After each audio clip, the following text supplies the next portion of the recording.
John, chapter 19. Then Pilate took Jesus and had him flogged. The soldiers also twisted together a crown of thorns, put it on his head, and clothed him in a purple robe. And they kept coming up to him and saying, "Hail, King of the Jews!" and were slapping his face. Pilate went outside again and said to them, "Look, I'm bringing him out to you to let you know I find no grounds for charging him." Then Jesus came out wearing the crown of thorns and the purple robe. Pilate said to them, "Here is the man." When the chief priests and the temple servants saw him, they shouted, "Crucify! Crucify!" Pilate responded, "Take him and crucify him yourselves, since I find no grounds for charging him." "We have a law," the Jews replied to him, "and according to that law he ought to die, because he made himself the Son of God." When Pilate heard this statement, he was more afraid than ever. He went back into the headquarters and asked Jesus, "Where are you from?" But Jesus did not give him an answer. So Pilate said to him, "Do you refuse to speak to me? Don't you know that I have the authority to release you and the authority to crucify you?" "You would have no authority over me at all," Jesus answered him, "if it hadn't been given you from above. This is why the one who handed me over to you has the greater sin." From that moment, Pilate kept trying to release him, but the Jews shouted, "If you release this man, you are not Caesar's friend. Anyone who makes himself a king opposes Caesar." When Pilate heard these words, he brought Jesus outside. He sat down on the judge's seat in a place called the Stone Pavement, but in Aramaic, Gabbatha. It was the preparation day for the Passover, and it was about noon.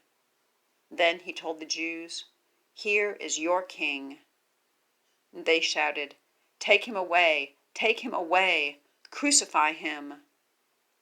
Pilate said to them, "Should I crucify your king?"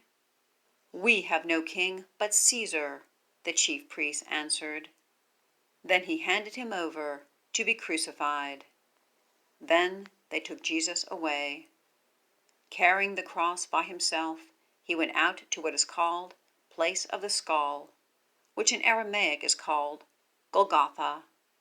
There they crucified him, and two others with him, one on either side, with Jesus in the middle. Pilate also had a sign made and put on the cross.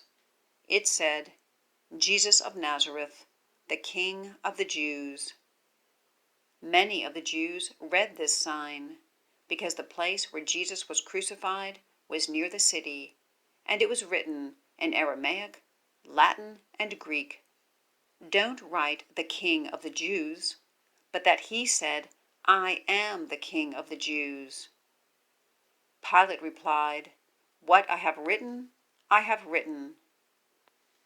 When the soldiers crucified Jesus, they took his clothes and divided them into 4 parts, a part for each soldier. They also took the tunic, which was seamless, woven in one piece from the top.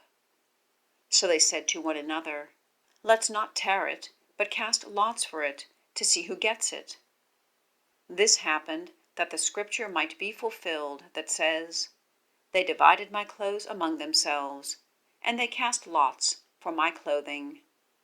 This is what the soldiers did. Standing by the cross of Jesus were his mother, his mother's sister, Mary, the wife of Clopas, and Mary Magdalene.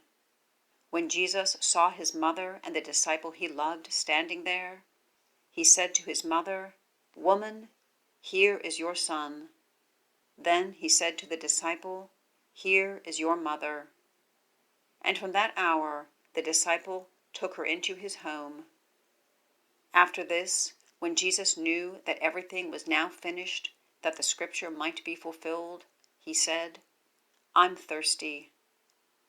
A jar of sour wine was sitting there, so they filled a sponge full of sour wine on a hyssop branch and held it up to his mouth. When Jesus had received the sour wine, he said, "It is finished." Then, bowing his head, he gave up his spirit. Since it was the preparation day, the Jews did not want the bodies to remain on the cross on the Sabbath, for that Sabbath was a special day.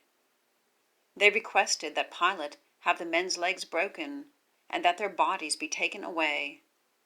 So the soldiers came back and broke the legs of the first man and of the other one who had been crucified with him.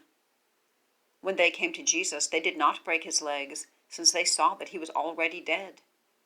But one of the soldiers pierced his side with a spear, and at once blood and water came out.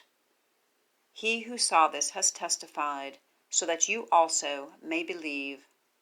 His testimony is true, and he knows he is telling the truth.